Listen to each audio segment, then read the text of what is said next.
What an epic, tough, gutsy comeback win for the LA Lakers last night.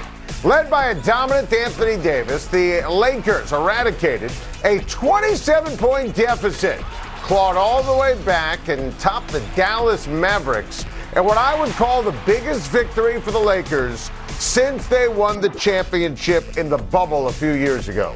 Look at these nuggets of domination and jubilation for Los Angeles. This was absolutely improbable. This was incredible. This was needed by Los Angeles. And honestly, this needs to now be a harbinger of things to come. We're raising the bar on the LA Lakers, who are suddenly hot. And this is what I expect from Los Angeles for the rest of the season. LeBron was terrific. I was so impressed with how he played. When the Lakers are at their best, Anthony Davis is the straw that stirs the drink. LeBron was on the floor, Luka was on the floor, Kyrie was on the floor, and Davis was the best player on the floor when it mattered the most. Vanderbilt was unreal. 17 rebounds, 15 points, 4 steals, phenomenal defense against Luka Doncic, and he was so instrumental in the victory yesterday, such a key component of the trade and the transition for the Lakers. And take a look at the standings, okay? The Lakers are still the 12th best team in the West, but they're only a couple games behind, literally 2 games out of the 7th seed and the Golden State Warriors. And I'm here to tell you the Lakers are absolutely making the playoffs. And I'm here to tell you that the LA Lakers will be dangerous in the playoffs. And I think the Lakers have a better chance of making noise this postseason than the Dallas Mavericks. And you know, this is not an overreaction to yesterday. I hated the Kyrie move for Luka Doncic and for Dallas because there is a figuring out process with these guys. And look, I'm not a Kyrie fan, but Kyrie is a terrific fourth quarter shooter. And obviously you have Luka, they're trying to figure it out, and they both need the ball in their hands. And no surprise, they've hit the skids. And they don't know how to finish. They don't know how to trust each other. Jason Kidd post-game last night, how about this? Distanced himself from the loss. Said it's not on me. I just coached the team. I'm like you, just watching the game. How about Jason Kidd saying it's not me, it's you, ripping his own team? And Jason Kidd's not a great coach, and he's just very slippery. Ask a Brooklyn Nets fan if you don't believe me. Ask a Bucks fan if you don't believe me. And I really think at the end of the day, this game was a microcosm of why the Dallas Mavericks never should have made that Kyrie Irving deal. The figuring it out process with Luka Doncic and Kyrie, and who's going to shoot when it matters the most. And it's just an absolute mess. And for the LA Lakers, I'm telling you, this is not an overreaction. And they did it yesterday with D'Angelo Russell hurt, with Russell and Davis and James and Vanderbilt and Hachimura coming off the bench. The new pieces all fit. And I'm telling you, second half of the season and in the postseason, we're raising the bar on the LA Lakers. Bravo. I absolutely love the new pitch clock in Major League Baseball. And I said the minute this was proposed that this was going to be one of the best things to happen to the game, and you can officially color me obsessed. If you watch baseball this weekend, you have to love the pace. Look at this. Pitcher gets the ball, pitcher is clocked, pitcher throws it, batter either swings or takes a pitch.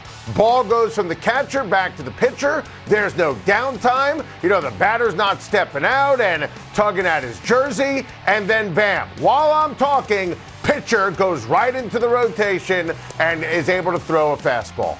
That's wonderful. That's what baseball needs in terms of the kids. Alex Cora nailed it. The kids don't love baseball, don't watch baseball.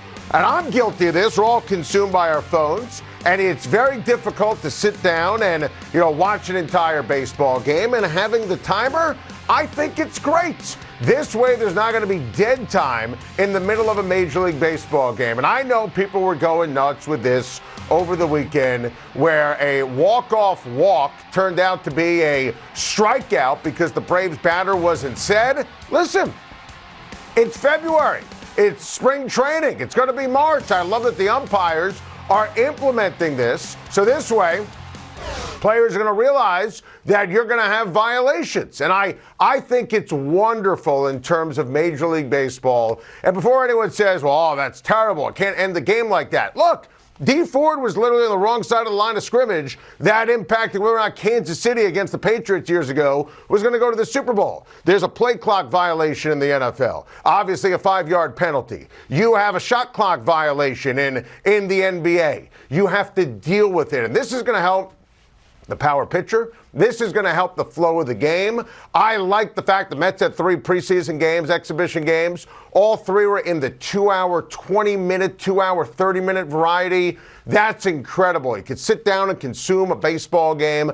Baseball is going to have a renaissance, no shifts anymore, which I love. You're going to see great defense, athleticism, the bigger bases, stolen bases, hit and run. The base hit's going to be back without the shift. Ball's going to be in play. I think it's wonderful. And look, the batters are going to adjust. They're absolutely going to adjust. Nobody needs to see the whole Nomar Garcia power routine where, he's touching every part of his body, stepping out, and it's taking 30 seconds in between a pitch. No one needs to see the tomato can journeyman pitcher, dancing around the mound, stepping off, throwing to first base because he has no confidence. So this is great for Major League Baseball. The players are going to adjust. Baseball, I'm telling you right now, is going to have a renaissance. Pace of play, making the game more exciting. It's about time. And I'll rip Rob Manfred when applicable. Bravo, Rob Manfred. Monster news in the NFL today, where Washington has released quarterback Carson Wentz. It's about damn time. This is going to end Carson Wentz as the starting quarterback. He will never be a starting quarterback ever again in the National Football League. We destroyed Washington when they traded for Carson Wentz last year at this time. And Carson Wentz was terrible. And Carson Wentz was benched. And Washington decided to roll with Sam Howell. And they were better during the season with Taylor Heineke. And how the Commanders decided to roll with Wentz on the heels of what transpired in the ball game Week 18 for Indianapolis against Jacksonville, where he single-handedly ruined the Colts' ability to make the playoffs. I mean, it's one of the worst calculations I've ever seen. So here's Carson Wentz, who is supposed to be everything in Philadelphia. Couldn't figure out how to handle Jalen Hurts. Goes to Indianapolis, great opportunity with Frank Reich, blew that. Goes to Washington, and listen, he's done.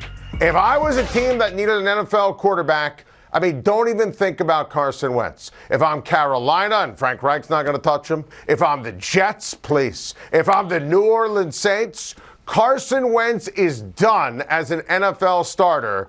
And listen, he was done last year. Someone just didn't tell the Washington Commanders. Welcome back. Time to shine. You gotta love sports. What a call from my guy Andrew Catalon yesterday on CBS, and what a win for Michigan over Wisconsin. By the way, up 3. How do you not foul? That was insane. Both these teams on the bubble. That is a monster result. But if you're a fan of Michigan basketball, you gotta love sports. Speaking of epic wins, how about Arizona State's Desmond Cambridge half-court buzzer beater to knock off number 7 Arizona on CBS? You gotta love sports. How about a little defense right there? You can make a shot from half court, and considering what was at stake, Arizona trying to win the regular season in the Pac-12? Are you kidding me? ASU, you gotta love sports. To the NBA, Damian Lillard, take a bow. 71 points last night. Just check my watch. It's game time. You gotta love sports. Ties Donovan Mitchell for the most points scored in a single game this season in the NBA. Damian Lillard is an absolute legend. 13 threes last night. He is a certified killer and a superstar. Damian Lillard, you gotta love sports. And amazingly enough, Damian Lillard's 71 points, in my opinion, weren't even the most impressive accomplishment in the NBA last night as we shine on basketball. Who the most impressive night at the office? My guy, Big Honey. Nikola Jokic unstoppable against the Clippers. 40 points, 17 rebounds, 10 assists. You ready for this nugget of domination? 23rd triple-double of the season, 14th in the past 19 games. Denver is undefeated this season when Jokic has a triple-double. Nikola Jokic is going to win his third straight NBA MVP, and the Denver Nuggets have a realistic chance to win the Western Conference. Lost in the shadow of Jokic, hey, my guy Russell Westbrook, had another really solid game for the Clippers. 17 points, 5 rebounds, 4 assists, 5 steals.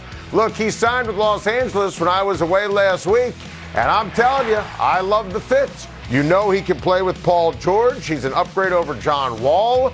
Russ brings energy for a team that really doesn't value the regular season. What a tremendous signing, and I think this is going to help the Clippers in the regular season and in the postseason. Very happy for Russell Westbrook. Epic finish. I still can't stop thinking about it. To Saturday's Celtics 76ers game. Are you kidding me? Look at this shot by Jason Tatum. What a tremendous shot. That's difficult enough. A three, you think it automatically wins the game. Look at the defense, by the way, in Embiid. It took him an extra step before he heaved it from 70 feet. I mean, this was just an incredible finish. I still can't believe Embiid made it. But it's just another example of close but no cigar when it comes to the Sixers and how they match up with the Celtics. Listen, Boston, they're going to win the East. 3-0 against Philadelphia. Sixers, I grant you, they're better than they have been in prior years. Embiid, it would be number 2 on my MVP list. But Doc Rivers, James Harden, big spots against Boston. This group is impossible to trust. Close, but no cigar. Thank you for watching. Please like and subscribe, and don't forget to hit the bell for more videos.